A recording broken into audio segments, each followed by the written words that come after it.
Happy to get going? Wicked. So, the always starting question, the broken record question, who is Empire Copper? You can answer that one. It's us, Beth and Cam Hayes. Just two really good-looking, smart people. Both obviously very talented. Making cool things with metal. That's us in a nutshell, I guess. Yeah. Yeah, and like, how did it all start? Like, you know, who had the idea? Where did the idea come from? Really how did you both get into it? So you're obviously partners. How did you both get into Empire Copper? Where did it all start? Beth's just got Stockholm syndrome. She's unwillingly been pulled into it over the years, and now she's too far in that she can't leave. So cool. Sound. Yeah. Good tactic. So, it was sort of just my I created it just out of boredom more than anything else, and curiosity as well.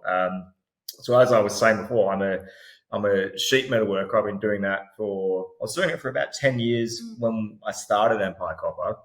And at the time I was working for a roofing company, and we did a lot of copper roofs and things of that nature. And, we'd do these roofs and we'd go back to them a couple of years later, and depending on where they were, say they were near the ocean or near a river or out in the hills, all the copper would be different colors depending on the atmosphere around it. And that just sort of spiked my curiosity. So then I started doing research and playing around with copper and seeing what I could expose copper to get all the different colors and patterns and that. And I was just posting it up on Instagram and Facebook, just my own personal pages, just saying, hey, I think this is cool. And I kind of realized that my friends were probably getting pretty sick of seeing that all the time. So I said, right, I'm going to make a dedicated social media page for this. So I did that. And then before long, we started having people message us saying, hey, can you make something like this and something like that? So in the initial stages, it was just purely custom work. We didn't have any core products, so to speak. It was just someone would reach out and say, I've got this idea. And I'd say, I love that. Let's do it 100%. And it kind of just came naturally from that. Like I'd make a custom project for someone. I would post the photos of it, and the reaction would just be so overwhelming. I said, okay, well, now we're going to make this as a product and sell it. And that's actually where probably the bulk of our core range has come from. There's just people reaching out and saying, hey, I've got this idea. And I'm like, yep, love it. Let's do it. And then I end up loving it as well, and Beth loves it as well. So we make it a product, and away we go. And it's developed into what it is over the years. You know, we kind of have a lot more involved in the design and development of new products now.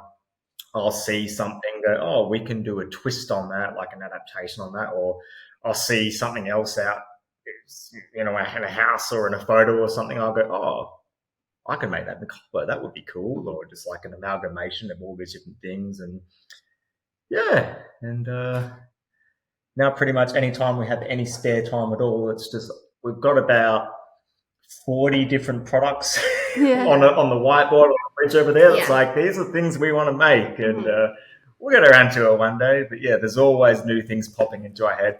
Whether or not they're all going to work, it's impossible to say until we do it. But we're always we'll be out in everyday life and we'll see something and go, we should try and do something like that and put our spin on it, which is what we really like doing. So it keeps it as a creative outlet for us. So yeah. That's cool. And I would say in terms of the name, that kind of came about because we were both, it was probably like 4 or 5 years ago when we were trying to think of like when he was making that new Instagram, what the name would be. We somehow just always knew we would have a business. Yeah. And, we joke around that you're building your empire and that's literally where that came from. So it's people, because our logo is EC and my full name is Elizabeth and obviously Cam. So people are always asking us like, oh, is that your initials? And it's not. No, it just so happens to be.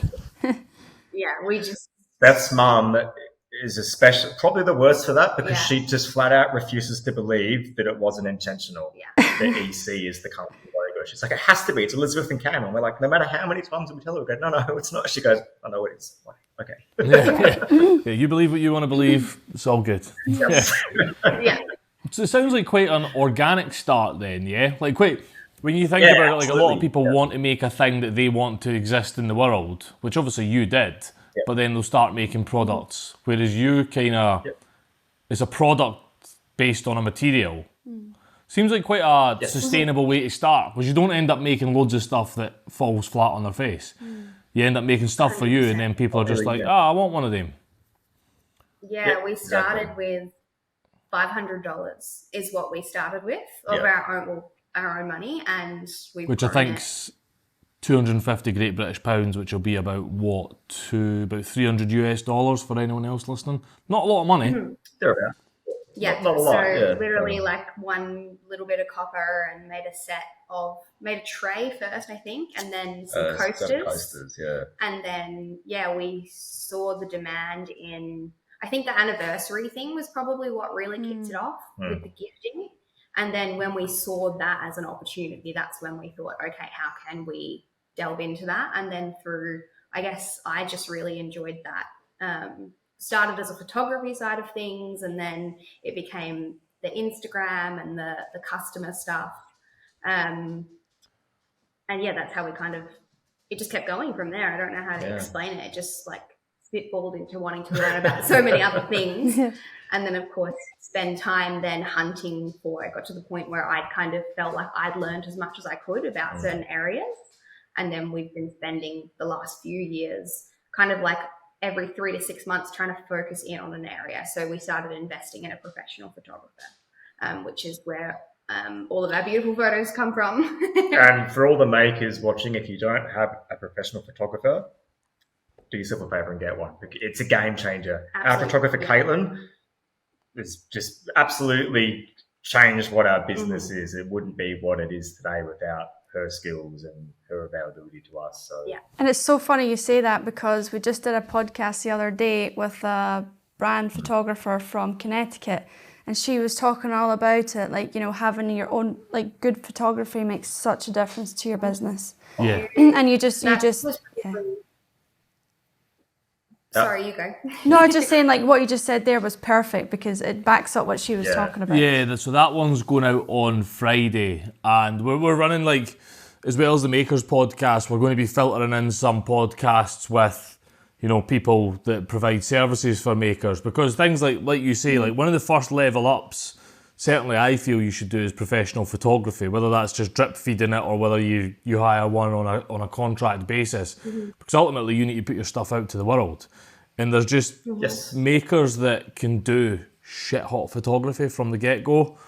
It's a huge leap up, because ultimately, like, if you can't show anyone, and like, it's just hearsay. Like, you might be making the best things in the world, but we all want to see beautiful pictures online, don't we? Exactly 100%. Right. Yeah. Caitlyn has been like I said, the first area that we really invested in, and she was, I would say, instrumental in our success. Oh yeah, 100%. Yeah, we could actually, if we go back and look at our sales figures from before we had professional photography and after, you don't have to guess when the change was. That's amazing. There's a very big difference. So yeah, absolutely, probably the best thing we've done for the business. And how long ago was that you brought Caitlyn on, and how long into the business were you when you got your professional photographer? I'd say it was about 2 years, 18 months to 2 years in, and it was kind of getting busy, and I was trying to learn, and then I was looking around, and I think I actually found her on Instagram, and personality wise as well, felt like I'm a big personality person. I don't want to work with someone that doesn't love our product, I guess, as well. So and we just got along so well. And after that first shoot, that we got the first photos back, we were literally blown away by how amazing stuff looked. And we've worked with her probably 4 or 5 times since then, done a full day workshop, done personal branding with her. All of our photos that are in edition 6 of the We Are Makers magazine, they're all Caitlyn's photos, and they speak for themselves, really. Yeah, they do. And like having photos like that in a publication just makes your products look great. Yeah, it does. It does. You know? She's done some real nice work for you there. Really So nice. Yeah. when you started out making stuff, did you know you wanted to do? It's mainly homeware stuff that I see you doing. And did you know that you wanted it to be homeware and accessories, or was it just the material that drove it? No, not at all. When we first started, I did quite a few larger art pieces, but we found that our organic audience was a lot broader than just people in Perth, in Western Australia here. And obviously when it comes to, so we're purely e-commerce now, and we were back then, I suppose, to a lesser extent, but just from a logistical standpoint, when I'm trying to ship, 1.5 meter pieces of copper artwork around the world, it's not practical. Can't do it. And homewares, I think there's a place for our pieces in every home, whereas a big copper art installation, that's not for everyone. That's not for every home. So it's kind of a fusion of things. So I thought, this still lets me do the art side of it that I like, but it's more accessible to a greater array of people, so more people can enjoy what we do. So yeah, it kind of just, same as the whole Empire Copper as it is, I just kind of fell into homewares because it's what works really. Yeah. Makes sense though. Like, why make it more difficult for yourself than it needs to be? I'm sure if someone contacted you for a huge art piece, yeah, great, you would do it. But to be sustainable, there is an element of, you need to pick something that you obviously still enjoy and you're still passionate about, but that you can be sustainable with, right?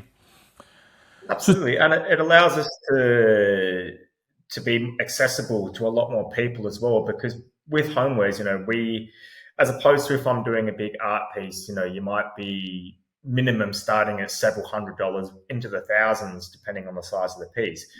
Doing homewares, we have pieces starting from $39, and then we don't have anything over $600. So it does kind of, between $39 and $600, there's room for everyone to be able to get one of our pieces and enjoy it. So it's nice in that sense as well. Like, we can cater to basically anyone that's wanting a copper or a brass or a bronze piece. So, yeah. Is that important to you to be able to, would you rather see your brand in more places or super duper high end one-offs here and there? No. I want, I don't want someone to not be able to have one of our pieces because it's out of their budget. Like, we're not in this to get rich. That's never been the goal. And I think that is reflected in our prices. People that are in, I wouldn't say similar items, because there's not really anyone doing similar things, but coppersmiths of a similar vein doing similar work, they might be charging a lot more because that's their prerogative. That's what they want to do. But for us, it's like, if we're making enough to pay the bills and keep the lights on, and we can, especially when we're making stuff for people's anniversaries. So obviously the 7th anniversary, that's copper. The 8th, that's bronze. I think over in the UK and possibly Scotland, the 9th anniversary is copper. It does change a little bit in different parts of the world. Okay. That's a huge part of it, and it does give us pretty good feeling, like the warm and fuzzies a lot of the time, because so we always engrave like personalized messages on a lot of the anniversary pieces, and it just feels nice to be a part of that for so many people all over the world. So if we were to go more high end, we're going to miss out on that, and that's a huge part of our drive, is we love being involved in all of these lived experiences for people. And like Cam said, it wasn't like we're not trying to set out to earn loads of money. We just want to hopefully not have an alarm clock one day and just be able to live life on our terms and just enjoy what we do. So, For us, that is, to me, that's a sign of wealth. Like, you don't have to have loads of money, but just to do it on your terms. Like, we are makers. If we wanted to start a business to make ourselves rich, it would not be print and publication, put it that way. And it would not be in this space. Because anyone that gets rich in like service business, it's usually like commercial waste or something like that, right? It's boring. You want to do something that's interesting, that you enjoy doing. That's cool. So are you both on it? Cam, you're not on it full time at the minute, are you? Are you on it full time, Beth? No, we both work full time still. So we're both full time, 40 hours minimum a week. And then, so that we had hoped by now that Cam would be full-time in the business, but we're building a house, and with COVID, and there was a lot of stuff that happened in Australia with the government offering incentives, and then they closed a lot of borders between states during COVID that stopped trades from being able to go around. A lot of political decisions. And 3 years later, we're still waiting for our house to be built. Right. Yeah. So that's basically that's the main thing stopping us from being able to go into it full time. Is honestly, as I said, we're not doing this to be rich, and as such, we can't afford to do it full time while we've got the 2 houses. So we're in the house we're in now, and obviously the house we're building, we're paying the mortgage on that as well. So kind of copying it from both sides there, but we're definitely hoping that once we're in that house, we'll be able to go back and look at least me doing it full time to begin with. And, so that's exciting. That's going to be in the next 12 months at this stage anyway. So, yeah. And it'd be nice because I'm doing about 70 to 80 hours a week each these days, which gets pretty difficult after a while. But yeah, you make nice it work, to be don't able you? to bring that down to a more reasonable amount of work. Yeah, I hear it. So, Cam, tell us, you have a full-time job in metalwork, right? So you're a sheet metal worker. Right, yeah. That seems super transferable to what you're doing. 100%. I wouldn't be able to do Empire Copper if I wasn't in the trade that I'm in. Right. So, I mean, not only for the skill set, but also I would never have discovered the likes of copper and copper reaction if it weren't for me being exposed to it through my day job as a sheet metal worker. So, yeah, it's definitely wouldn't exist without it. So, yeah. Do you find it difficult to go from sheet metal in your day job to sheet metal? Because a lot of people, when they pick that, like their side hustle is something completely different, right? Yeah, I can see for a lot of people how that would be an issue. For me, I don't know. I don't look at them as the same thing. So although I do enjoy my day job, it's a great company. I work with great people. For me, it's not remotely the same thing. When I'm there, it's, I come in, I have my set tasks for the day. I do that, and it's all just functional stuff. So I make virtual reality simulators for the mind. So it's very just, for lack of a better word, it's just bland and boring work, but it's fine. It's sheet metal work. And then I come to Empire Copper, and that's when, I can let my creative side out. So for me, I don't get to do that at my day job. So I don't even equate them really as being, obviously it's the same industry to an extent, but at the same time, completely different. So That's cool. Yeah, that works. And how about you, Beth? What is your full time? I actually work for a HR tech company. I've just started working with them. So I've been doing HR for 3 years maybe. But yeah, I just don't really know. Yeah, like I said, I started helping Cam out with photography, and then I just really liked that. I guess it's probably being in HR, you talk to a lot of people and you like to build connections and relationships and that sort of thing. And I think that's probably where I've grown the most with the business is just doing that piece with people, whether it's marketing. Like sometimes I will stay up at night till 1 or 2 a.m. online, like stalking people who write articles or people from like the New York Times and all that sort of thing, or outlets all over the world, and tracking them down online. I sound like a crazy person right now. I hear and it. I'll find their Instagram or their LinkedIn, and I'll message them and I'll say, I see you've written this article, like you should really know about our brand. And that actually happened to us 2 or 3 times, where we actually had a company on Etsy completely rip off not only our products but also our brand name. Really? And they put they put them into their articles. And so I messaged them and I said, hey, you can actually see on Etsy, we were here first. They've actually ripped off our brand name and had them change their articles. That happened to us with BuzzFeed. Wow. And I got them to change it. And so, now I go out of my way to just try and make those connections with people so that we can kind of get ourselves out there a bit more. And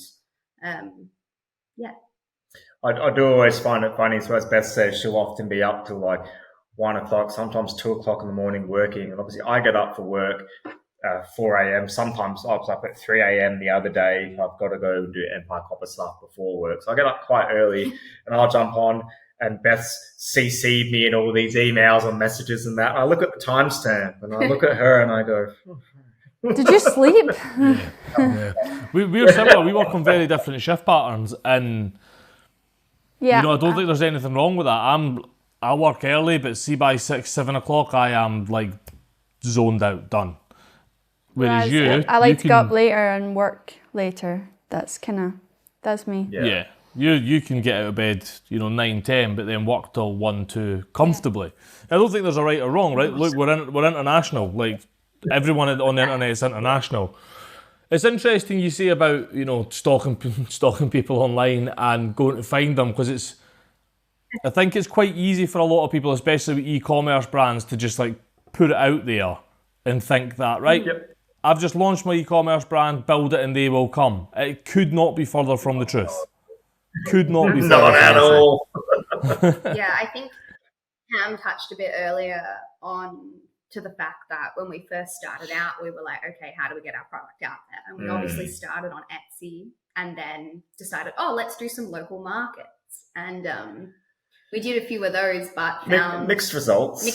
Yeah. Some people absolutely loved it, and then obviously other people just didn't get it, and then don't like the price point or don't understand. Yeah. The price point was a huge one, and and we're talking back quite a few years now when we didn't have really any proper understanding of business finances and how you need to price it and all that. And we look back now and we go, oh, okay, so we were losing money on everything we sold.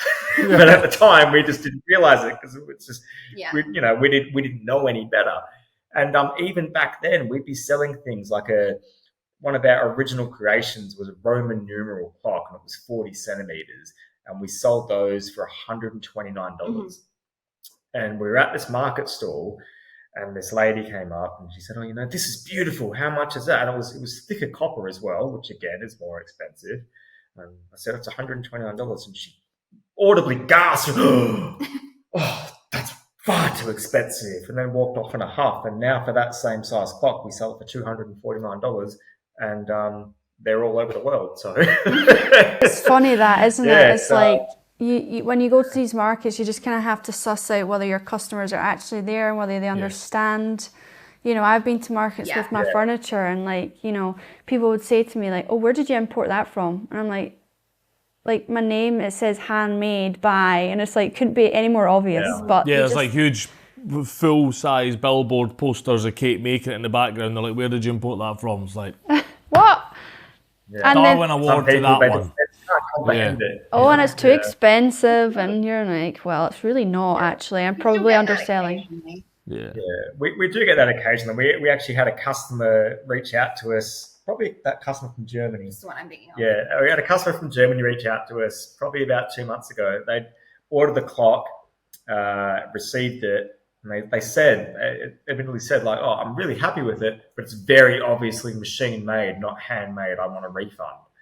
I said to them, I think I replied with a little bit of tongue in cheek. I said, I would love it if there was a machine that could make this, but it's all handmade. I said, here's our Instagram handles. You can go on there and you can see videos of me making it. I said, it's all done by hand. I guess it's a compliment in a way that you think it's machine made, because it must think that it has a higher quality finish than they think it's possible to be handmade. What was the reply? Those people are definitely out there. Yeah. And did he get back to you on that? No reply. It just disappeared into the ether. Yeah, exactly. It's interesting. That's a shame. So you primarily do a lot of your work through Etsy, right? A lot of your business. It's about 50-50. 50-50 these days, yeah. So we launched our own personal website in January of last year, January 1st last year. January 21, yep. Sorry. And it was definitely slow goings initially for a long time there. Etsy was our bread and butter. And I've got nothing against Etsy. It's a fantastic marketplace for makers all over the world. They bring people to you. They're such a big name in the handmade space and for makers and all that. Mm-hmm. But at the same time, we're giving them tens of thousands of dollars a year.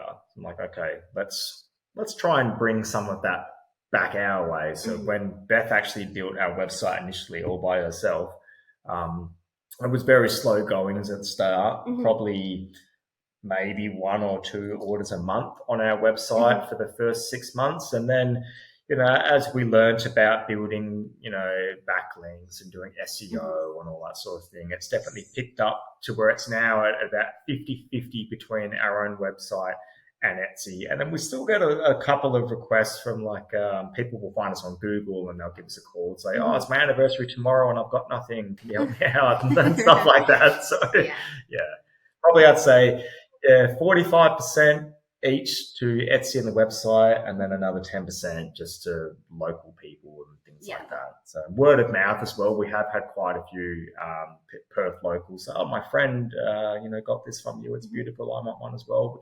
That's the best compliment we can get. Yeah, I think so. I think that's the one. If you get people that are referring you to it, that it's one, it's an easier sale, but two, that it just qualifies that you know what you're doing, right? Yeah, absolutely. We had a sale, I remember, to a girl called Brooke over in Queensland just 3 weeks ago. So she actually initially bought a copper wrist cuff from us engraved with her name on it back in the end of 2021. I think it was around September 2021. And then about 8 months after that, she bought one for her friend. And then about 3 weeks ago, another person messaged saying, oh, my friend Brooke's got this copper bracelet and I really love it. Can you make another one? And when she sent me a photo of Brooke's one, because it's engraved, I said, I still remember making that. So, to hear stuff like that, to have all these people coming and saying, oh, this stuff is awesome. Where did you get it from? There's no better compliment for a maker. It's awesome. It was pretty good. With the materials you're using as well, though, it does feel like it has scope to be a heritage brand, or I don't want to use heritage brand like a lot of the marketing teams use heritage brand at the moment, but I mean a heritage brand as in something someone's bought for an 18th birthday or whatever, and they've got it at 50, 60, 70 years old. It's pretty robust stuff you're making, isn't it? Like, it has got that scope. Oh, absolutely. Like it's going to last you a lifetime.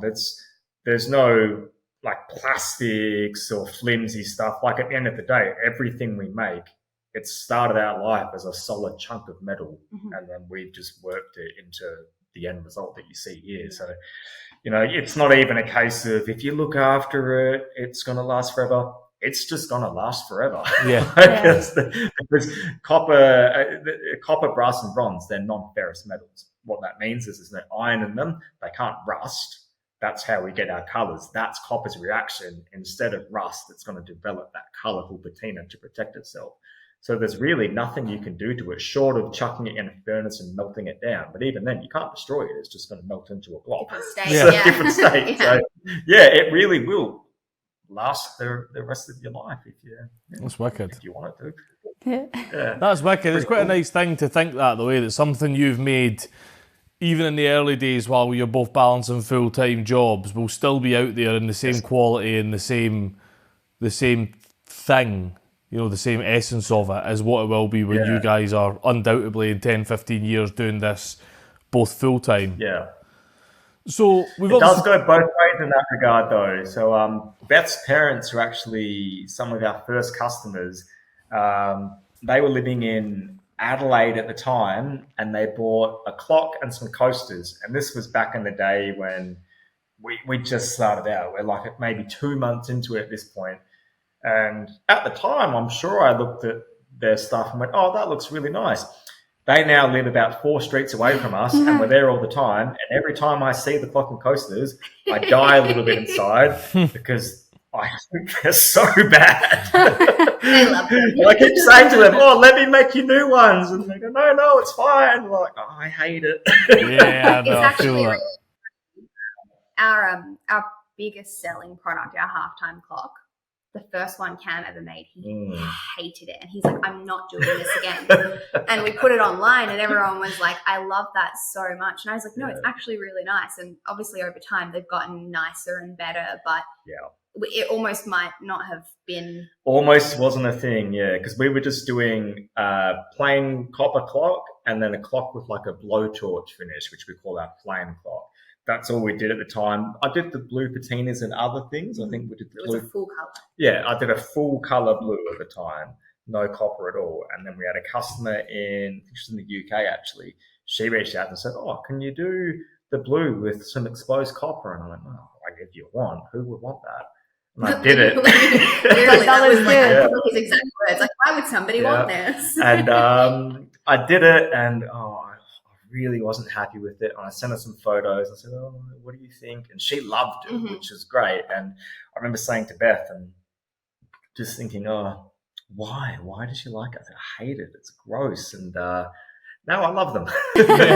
So a mixture of they grew on me, but also I've gotten a lot better at perfecting the process. So at the time, it was like the patina was a little blotchy, and the copper that was exposed, I didn't know how to clean it properly to make sure that no patina was getting on. There are a whole host of different things, and over the years, it's a lot of experimenting and trying new things. And we finally got it to a point where I can look at it and go, "Yeah, like I'm super happy with this." And it feels good, doesn't it? I think everyone worries that they have to be perfect as soon as they start, but if it was, then you wouldn't get start. Yeah, you wouldn't start, and you wouldn't enjoy these little wins that you have, you know? Yes, exactly. Do you think that's why you didn't like it? Do you think you didn't like it because you knew it could be better? Oh, definitely. Yeah, that was definitely a huge part of it. Like, I knew it could be better. I just didn't know how to make it better. My skills, this was in the infancy of Empire Copper, my skills in controlling the patinas, they just weren't there. Like, I'd only been doing forced patina for not long, maybe 6 months. Not even that, like maybe 3 months at this point. So it took years of doing multiple patinas every single day for years to finally figure out all these little things, researching. But there's also, it's a pretty limited field. It's not an everyday thing, copper patina, especially forced copper patina. So there's only so much you can research. What it really came down to was just me experimenting and learning for myself. I think at some point I got a bunch of copper scraps and had them set up in our carport. And I was just coming into the kitchen and grabbing random things out of the pantry and throwing it on there to see, what's this do? We went through like every salt, every fertilizer, like just every type of vinegar. You can red vinegar, white vinegar, 2 coats of like. We know that if it's at this temperature, we're going to get this depth of color. Like it's just, and even to this day, when we want to obviously bring new products now, we don't just make it and test it a couple of times. Like we've been trying to develop a turquoise halftime clock for ever years, and it's like literally years, and we thought we worked it out, didn't go to plan, and we're still working on it because we get asked about it like probably weekly. So we made the mistake of, I made one really, it was a beautiful beautiful turquoise, and it was a mixture of red wine vinegar and a fertilizer that I did that, and it was loved it, and it sold in, I think it was about 2 hours of us posting a photo of it. It was sold. I'm like, brilliant, that's cool. And then that same customer, they actually had an Airbnb in the southwest of WA. They bought it, and then they came back a couple of weeks later and said, we want a second and a third one now for our other Airbnbs, because they're all like chapels. Chalets, sorry. Chapels. They're all chalets next to each other. All right, okay, no worries. So I did the exact same process I'd done initially, different result. Could not replicate it, and I tried for weeks and weeks and weeks, and I couldn't understand why. I'd done everything exactly the same. I just couldn't get it even remotely close to that first one. So after that, it's like once bitten, twice shy. I said, right, this is my kryptonite, is that one particular patina. So that was about 2 years ago, and we've been working on it ever since. So there's a lot of work that goes into developing new colors. Hence why, we do have people reach out every so often and say, are you going to release any new colors? Like, what's in the pipeline? And I'd say, in 20 years maybe. When you get time for it. So your patinas are forced patina through chemical reaction and heat, is that right? Yeah, a number of things. So chemical reaction, heat, cold as well. I suppose that's the same as heat, isn't it? Yeah. Just atmospheric, really. So there's No, well, that's it, really. Yeah. Yeah, chemical and heat. Yeah, it's pretty much, I guess, if you imagine like when you see copper pipes like years later from and how they've got that color on them, like that might have happened from, you know, there being too much moisture in the air or from the wind, or obviously here, which is how Cam started with copper roofs. He was doing a lot of high-end roofs on houses near the ocean, so it was the salt water, and salt does affect and the way it looks. salt in the air, or even things when the installer is doing the work, just the oils on your hands that can completely change the look of it. It's a whole host of things. Like I said, when we were first experimenting, I put everything you can think of on copper to see if it would have a reaction. In Australia, we have a brand of chip seasoning called chicken chippy salt. Don't know why it's called that. It just is, but you probably find it in just about every Australian pantry here. I put about half a kilo of that on copper because I went, wow, I wonder what this does. What happens, yeah. Nothing. Oh, really? Tastes Disappointing. good. Don't anything to copper. And then, obviously, we've talked loads about Empire copper, but it's not just copper you do, is it? It's not, no. So after about 2 years of doing just copper, we started with brass. I think it was Beth really drove that one. I love brass. Yeah. It's I love so it beautiful. too. I think it was like, for me, I feel like brass is like that really classic home. Like if you're going to have a metal incorporated in your home, it's going to be iron or brass. I feel like copper is not as common. So for me, that was kind of like, okay, this is how we can bring our brand up. I didn't want to lose us, but I wanted us to have more, if that makes sense. So we thought, okay, well, if we can do this in copper, I said, well, why can't, like, you can also do this in brass. And so again, testing and such, and then the brass did pretty well. And then we were looking to go to market again. How can we get customers to come back to us? We have customers come back, you know, for their 7th anniversary is copper. So then we're looking at 8, and 8 is bronze. And so we thought, okay, let's launch a bronze collection. And that was 12 months ago this week. And that's been equally as successful, probably edging up as close to copper. Like we had no idea what that was. Absolutely no idea that it was going to be what it is. And we haven't even dabbled in patina on brass and bronze yet. Well, brass we do a little bit of patina, but bronze, it's just natural bronze pieces, and it's not without its challenges. There's probably a reason that we do get a lot of customers buying bronze, and that's because there's just not a lot of people that work with bronze. No, because it's a real pain in the butt to work with. It's when I first started out, I was pulling my hairs out because I'd spend bronze is very brittle. It's very strong, but it's also very brittle. So you think like the Bronze Age, all the big swords they had, very, very strong. But you'll see in all the old movies and that, you know, they clash it against someone else's sword and one of them will shatter because it's strong, but it's brittle. So, you know, I'd spend like an hour forming up even just a tiny little trinket dish, which out of copper would take me a fraction of the time. In bronze, it just takes so much longer because of how hard it is.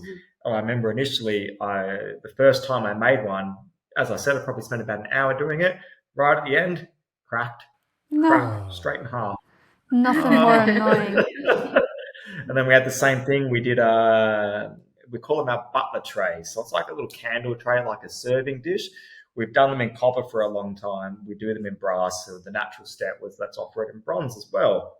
And the best type of bronze that we can get our hands on is phosphor bronze. So that's about 99% copper and then 1% phosphorus and a little bit of tin. So it's a bit more workable, but it still has the properties and the look of bronze. So I thought, perfect, I'll be able to treat this exactly the same as copper. Cut the tray out, sand it, spend all the time doing it, fold up the edges. Yep, those two edges form up fine. Do the other edges, crack in half again. Yeah. So, okay, well, we can't sell that. Oh, it's so frustrating. Yeah, it's still an ongoing thing. Obviously, copper is our bread and butter. That's what the business is focused around. But branching out into the brass and the bronze is great because, you know, even though copper is the traditional 7th wedding anniversary. Brass and bronze, they're copper alloys. So they're primarily made up of copper, and then there's other things. So we'll have people come out to us and they'll say, look, it's my 7th anniversary, but I really like the look of your brass clock. Can we engrave that with this message for my 7th anniversary? I said, you can do whatever you want. I'm not going to stop you. Like, that's what you want to do? Yeah, sure. 100%. Yeah, so that's cool. Amazing. Now, we'd like to, in the future, probably aluminium would be the next metal I want to branch out into. Yeah. So that's the 9th anniversary. So we'll go, 10th anniversary, sorry. So then, we can have those customers that were happy with us for their 7th and their 8th. If they want to use us again for their 10th, they can. Have the options. So that's in the pipeline. Yeah. It's a really good way to push repeat custom. Yeah. Because if they know the quality's shit hot, which it is coming out of your workshop, it's just like it's a slight variation, but a meaningful variation on each one, right? Yeah. And it gives you a chance to come back. That's cool. Yeah. Which is funny because we worked with a business coach last year, and whilst they were good to work with, they tried to really refocus us on homewares and say to us, I don't think anniversary gifts is where it's at. And I just really hard, I'm quite strong-minded and I'm quite stubborn, and I don't like people to tell me that I'm wrong. And Snap. I think I think thinking about that, I was like, no, anniversary gifts is where it's at. And I think since we've launched our bronze collection, it's really cemented that for us. And I think whilst we can do homewares, we can also do that. We don't have to kind of pigeonhole ourselves to just being in one category. Yeah, absolutely. It's your business. No one tells you what to do. The whole business coach thing grinds my gears because often, and this doesn't go for every business coach. So if there's any business coaches listening to this, it might not go for you, but it might go for you. So if you're one of these, listen up. Right? A lot of them have never done anything except study business. It's the same as a lot of university lectures. Again, doesn't go for all of them, but if it goes for you, fucking listen up. You've not actually gone out and done the thing, right? So, there's so much to be said for being the coach in it. And everyone on the internet seems to be selling a coaching course to do something at the minute, right? But how many of them have actually gone and done the thing they're coaching about? Mm-hmm. So I think, when it's your business, you've seen the ins and outs of it for forever. If you want to stick with that, stick with it. Because ultimately, why make a move or turn in a different direction because a business coach has told you, but you're not happy with it? Because your goals with Empire Copper is for it to be 100% yours, to not live by an alarm clock, to be yours, right? So why listen to it? Yeah. But you hear it all the time. We speak to loads of makers, and it comes up weekly. I've been speaking to a business coach, they recommend I do this, and my views are only my views, but I'm like, nah, don't listen to that. Don't need it. I think from our experience, take it with a grain of salt. You don't have to do everything. We definitely got 100% some pieces of gold from it, and really helped, I think, us focus on what Cam was saying earlier as well about understanding our business financials. Yes. But other things, like I said, I didn't agree with it, and so I didn't do it, and that's okay. You don't have to feel like you're doing something wrong just because you didn't listen to the advice that someone else That's gave. exactly it. At the end of the day, no one knows your business better than you. Yeah. So you can cherry pick the advice that the business, the coach is going to give you. Say, that works for us, that doesn't, and that's fine. Certainly, that's where they do have a place, financials, the black and white things, these are the things you need to do to comply to regs, these are the financials, all that works. But there's a very, for me certainly, there's a very hard line between that's the position they're not in a position to advise on, because that's yours. Yeah. Right? Yeah. Mm-hmm. So what's next with the new shop? So we should have a new shop in 12 months, a new workshop, 12 months time-ish. Yep. Is that going to allow you to expand things? What real benefits do you feel you're going to get from that? Just a bit more time for starters. So because the workshop, it's going to be at the back of our house. It's with the council at the moment. It's been a very long approval process. We're going on about 2 months now of dealing with the council and the company building it and this, that, and the other. So we've got another, I think another 15 days. Actually, 15 days today. He's another been 15 checking days left. you can check online if your application's been approved. Yeah. So like every day in the evening. About 4 times a day. I can imagine. So once that's built, it's just going to allow us to be a lot more productive. So at the moment, we are in a commercial space rented from some friends of ours. They've really helped us out with. They had some spare space in their warehouse, so they let us move into there, which is fantastic. But I definitely am not as productive as I can be there because it's coming and going constantly. Whereas with the new workshop, I'm going to walk out the back door and it's there. So if I need to duck in for 10 minutes, if we have a customer call up and say, I need this urgently, I'll say, yep, no worries. It'll be ready in an hour. Come and get it. So there's definitely that regard of it. And it will also allow us to expand a little bit. There's a bit more room for some new pieces of machinery that we've been wanting for a long time, but we just don't have the space for it at the moment. So having that, it's going to allow us to start making some new products and change our methods for making existing products a little bit. So we're a bit more productive and we do have improve on the quality of the product as well. So, Nice. That's brilliant. It'll be good. Very exciting stuff. That is good. Very exciting, yeah. I can't wait. I think it's also in terms of productivity for Cam. Like, I think at the moment he works in his full-time job from 5 till 1. Yeah. And so some like our patinas, most of them are done overnight because we find that they're a bit better at a lower temperature. And whilst Australia, like Perth is nice and cold in winter, in summer that's kind of a nightmare. Yes. So we put them on overnight when the temperature's lower. Yeah. And so a lot, like almost every single morning he's up.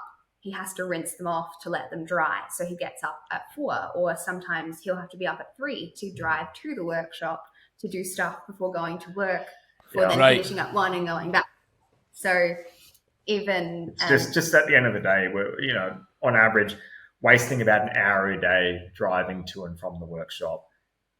When it's in the backyard, I'll be going from wasting an hour a day to, it's still a long commute. It might be 10, 15 seconds, which, terrible. But Can't have everything. It'll be a little. Can't have everything. That's wicked, because there is a lot of your craft that is dictated by, the chemical reaction and by the materials you're using, isn't it? There's stuff that you can't get around. That dictates what you're doing on set days. So I suppose having your own space 100%. Having your own space and so close, to make it sustainable and to get what you want out of this business, it's a requirement, really, isn't it?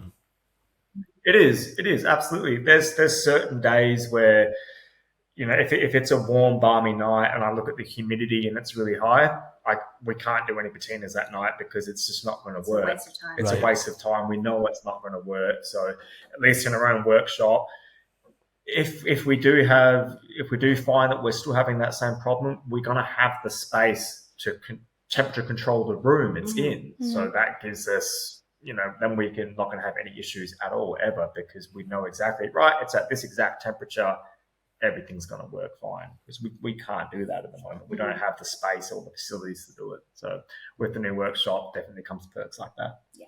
That's good. It's exciting to know you can just keep growing, just keep getting better and better. Obviously, we don't want to grow super big, but Do you think you would take other people on? It's definitely been something we've spoken about. I would. That's a tough question, because it would be bittersweet if we did. Like, I'd love to get busy enough and successful enough that the need is there for it, but then we're back to it being a job. Yeah, I think it's hard to toe the line of, like, for the reasons that we don't want it to be a big thing. Like, at what stage do you stop growing, if that makes sense? Yeah. Like, how busy do you get until you can't take holidays and you need more people, and then you're doing all these extra things that you didn't want to be doing in the first place. Exactly. And which is why you kind of stepped out of a 9 to 5 and go back to doing those admin tasks, I guess. Like, we were talking just last night about our next international holiday, which we're hoping will be in September next year, which is fine. Like, we can just schedule our workload around that. Whereas if we get to the point where we've got employees, it's not that simple. Okay, well, what's this employee going to do for the week that we're away, that sort of thing. So it might happen one day. I don't think we're going to do Empire Copper forever, purely because for me, it's a very physically demanding job. I'm not going to be able to do that forever. It will. What we do will change eventually. We'll do something else, and at that point, we might say, okay, well, we can put a twist on it and turn it into this, and then we might have a need to bring someone on. But in its current form, I can't see it. No, I'm happy with it just being us two. It works well, and we're happy to do it. Good. That's good. You seem quite settled with the fact of that, and that's important. I think a lot of people do. Less so in this space. I think a lot of people are like yourself in this space where they're like, no, I'm the craftsman. But then certainly in other spaces, it's, people want to scale and scale and scale. But at what point does it lose its enjoyment because you get wrapped up in the regs and the actual admin of it? So how do you split? That's probably another thing. On you go. As I say, that's probably another thing you see online a lot is the scale your business to your 6 figures or whatever. So if anybody's watching, keep that in mind, because think about if you get to that point and what comes with it. It's not just going to be you doing all the things you enjoy anymore. There's going to be things you have to do that you don't like doing, and that's part of business. But the more business you do, the more of that will come with it. Yeah, it becomes a whole different monster. Monster at that point, doesn't it? So what is your current positions in the business? Cam, you're obviously doing a lot of the making and we've spent loads of time talking to you about that. But how about yourself, Beth? Other than stalking people online? That's it, professional stalker. Love the title. No, so I pretty much do like the management, like a lot of the admin stuff, but the management of our listings and product development, and then liaising if we're setting up, photography sessions and stuff, and working out branding, or just annoying Cam to make products. If I think I will say, can you make this? And he's like, metal doesn't really work like that. And I'm like, oh, can you just try, or, put a change on it or put a spin on it and that sort of thing. So I'm trying to focus a lot more on, just maintaining the website, getting our name out there. But I'd say a mix of like admin, PR, and marketing stuff. Customer relations. Yeah. I don't know how to explain it. Just a lot of the stuff that you don't see. Yeah. All the hard work behind the scenes. You get to do the fun bit, Cam. Yeah, exactly. It's funny, actually, you say that, because I actually really enjoy writing blogs and that sort of thing. Like, I don't understand why I like doing website updates or like writing blogs, but I do. So that, for me, is a creative space, I guess. Cool. So it works really well together. Yeah. And how do you manage it? Because it's all like, we talk a lot about it with people as well, but it's you're not only work partners, but you're partners. There is no switch off. You're seeing the same people all the time. I know you've both got full-time jobs that you go to and come back, but that even adds more pressure, because you're all of what would normally be the average person's free time is your Empire Copper time. How do you go about managing that? Truth be told, we don't. We're very rarely not talking about it. I don't think there would be a night where we get home and we don't talk about it. But it doesn't bother us, because we both love what we do. So, I think so. There's definitely some nights where I'll come home and one of us will say, okay, there's no phones tonight, and there's no work talk tonight. We try that. We'll go for a bushwalk or something, and it's no work talk. Yeah. Because sometimes you do need to separate like that, but we know when each of us is getting to that point. Yeah. We can sense it and go, okay, we need to just not talk about work for a little bit and just be Beth and Cam. Mm-hmm. So we'll do that. But for the most part, we're generally pretty happy to talk about it. Mm-hmm. I think we both get like excited by, most of the time, if something's happening. Yeah. What if I have an idea, what can Cam do to add to that? Or if he has one, what can I do to add to that? So it's just like an exciting conversation. Yep. Yeah. And that's it, isn't it? It's fine to not have that switch. Well, at least we think it's fine. Ask me in 20, 30 years, maybe.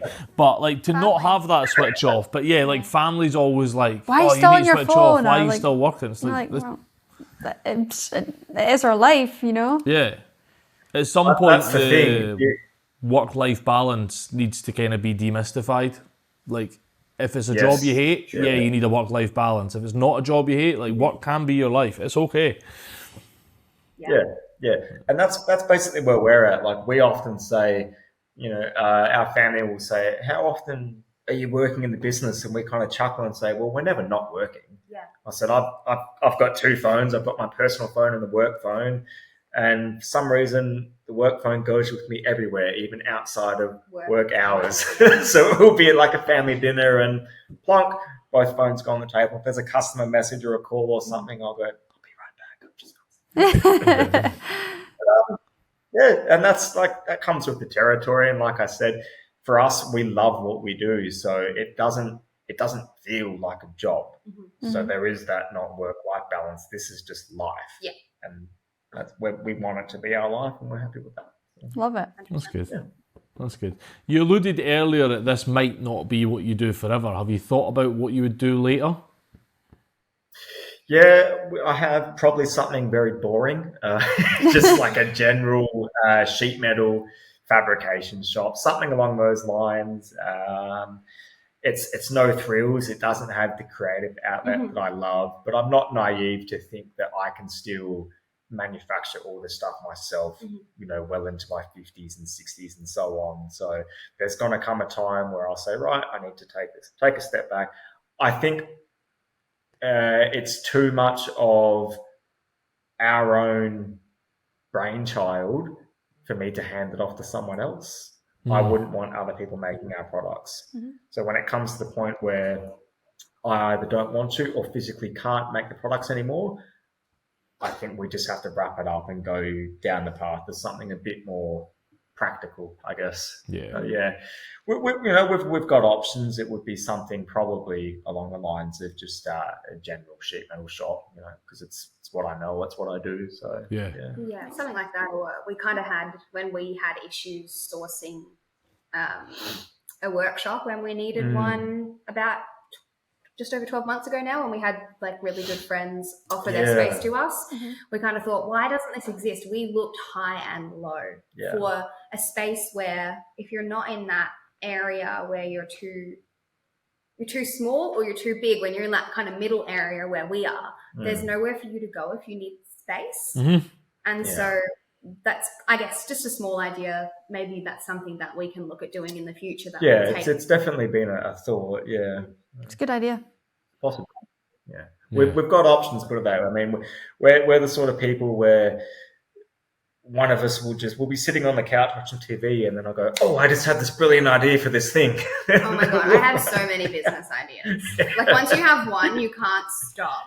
Yeah. That's why we've got such a to-do list. You see the market everywhere for everything. So like today, if you ask me, I'd say, as I said, probably just the sheet metal workshop or something. But tomorrow I might have this grand idea and I'll go, okay, we're going to do that instead. And then in a week's time, oh no, we're going to do this instead. It's kind of all over the place. We have that struggle of like, what do you prioritize first? Like that seems a really good idea and we should definitely do it. Then next week you have another really good idea and you're like, we should definitely do that. So at what point does previous week's idea become, Basically, we've got a problem with, we've just got too many good ideas. Yeah. Sucks to be us, eh? Know the feeling.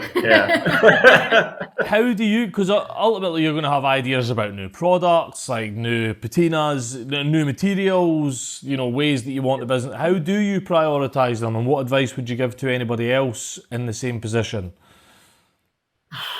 I think I'd say test it, because we've spoken about, there's products that Cam sees now at my parents' house that he's like, I don't really love that. So if it's something that you think you're gonna, for makers, gonna make, and you think you're gonna want to do it for a long time, don't just test it a couple of times before you decide to put it in the market. Test it a lot is probably advice I would give to people, because we could make something, which is kind of where the patination goes with things, because they're all different, and that's our medium, but someone else's medium, that might not be the same, if that makes sense. Yeah. But I suppose in terms of prioritizing how you do new things, so we've got for our coasters. Coasters make up a huge part of our range. They're immensely popular. We sell them almost a set a day, I would say, on average. And for the longest time, we've been talking about. So we do it with a wooden base, which is I cut the wood out, and then I cut the copper out, and then I glue it together, and then I sand it, finish, and smooth it, and patina it. It's a big process to make a set of coasters. It's hours of work that go into it. And I said to Beth not a few years back, probably 12 months ago, wouldn't it be great if I didn't have to do a wooden base? It would cut all this time out. And she goes, why don't you? And I never had the thought to do that. And I went, we'll do that. And as I say, that was easily 12 months ago. I need thicker material to do it without a wooden base. I finally bought the material last Friday. So it took about 12 months. Asking every week for at least 12 months. Yeah. It's probably less about prioritizing and just when you have the time. Yeah. As a maker, we're all busy people and we've all got lives and that. So it's when you've got the time and the resources to do it, really. There's no formula to it. It's just when it works, it works. Yeah. There's definitely things that I would love to do right now. I just don't have the time. So it's the one thing we can't get more of. True. Even though we make loads of clocks. Yeah, yeah, exactly. Even though we work primarily in time. We don't have any more. Yeah. It's quite good advice though, isn't it? Because everyone, and I suffer from it, I get super stressed about look how much longer the list of stuff to do is getting. And I'm basically adding things to the list quicker than I can tick them off. But you're right, the best time to do it is when you have time. Yeah. It's as simple as that. Think about things on your to-do list. It's hard because you've got to if you're not doing it often, I think you don't think about it a lot, but you need to keep grounding yourself in what is my plan? Where do I want to be in 5 years? And are all of these things on my list actually getting me to that point? Because you'll get all of this advice from so many people and you'll think, I need to do that. But is that getting you to where you actually want to be and what you see your plan for your business and for your life? So I think that's probably a good thing to remember. As well, what we've had a couple of times over the years is, same as you, Jack, we've got the big list of to-do things, and most of it is based around new products or a spin on an existing product, and it will go on the list and then it will stay on the list for months on end. And we might go back to that product or back to that list in 6 to 8 months' time and go, that's not going to work anymore because of this reason, and we know that now. So, yeah, it does kind of work like that.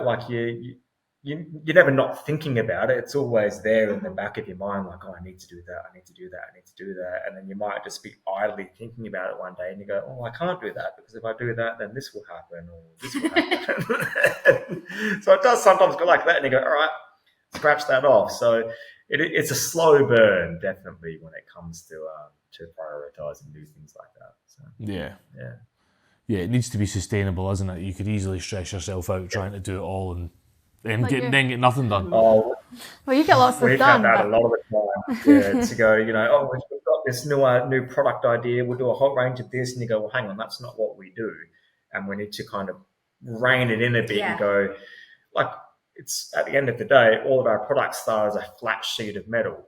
There's nothing we couldn't make out of metal if we wanted to, but you've got to draw the line somewhere. Yeah. So, unfortunately, you do.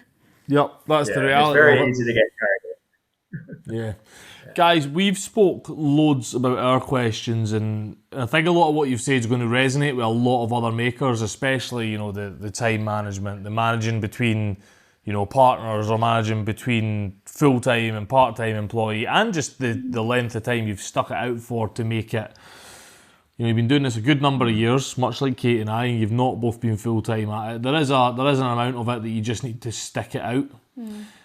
Is there anything you want to cover that we've not covered already?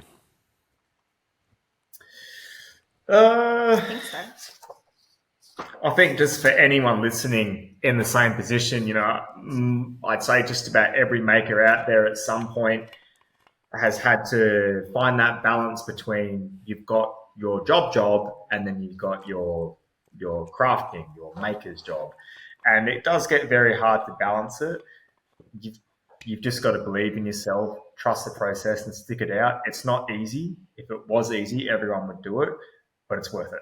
It's worth it in the long run. You've just got to stick it out, and eventually you'll come out on the other side where you want to be. Mm-hmm. So, yeah. Wicked, I think it's good advice. More of a statement than a question, but yeah, that's probably the only thing I want. The last question. I wish. No, yeah. Keep going.